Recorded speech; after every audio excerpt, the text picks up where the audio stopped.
Hi, so we'll now begin the functional testing for the shop UI. And essentially, the functional testing will only officially start when users in the safe house. And basically, when the user starts playing the game, they are greeted with this guy here, giving them instructions on how to play the game and whatnot. But essentially, the way to actually test whether or not the shop UI is functioning the way it is to actually look at what's being changed and whether or not player is being equipped with the right item.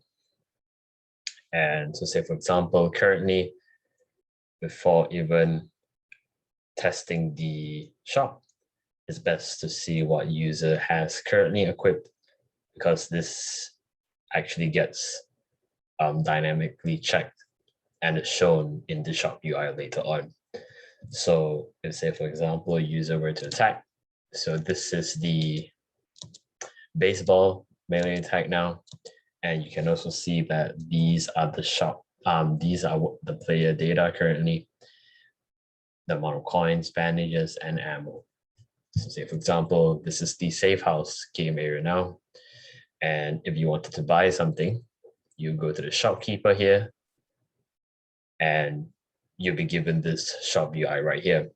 And basically the default is that player will be shown with the melee weapon that they are currently equipped with now.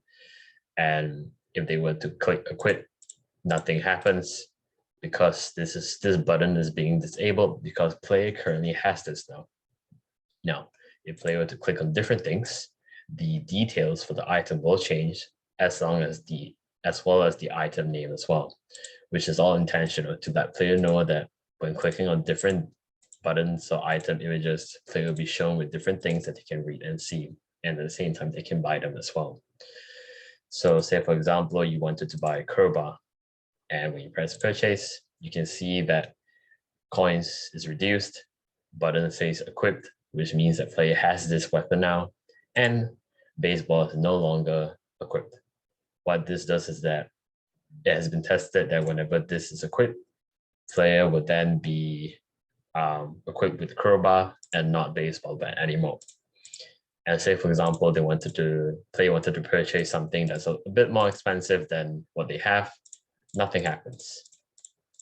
Because there's a condition where player will have to have sufficient amount of coins for player to be able to purchase that specific item. So say, to test whether or not this has been successfully purchased, player will now need to go to the next level. So this is just a bit of a story, and you can see now player has successfully been equipped with the crowbar, and that concludes the entire functional testing for shop UI.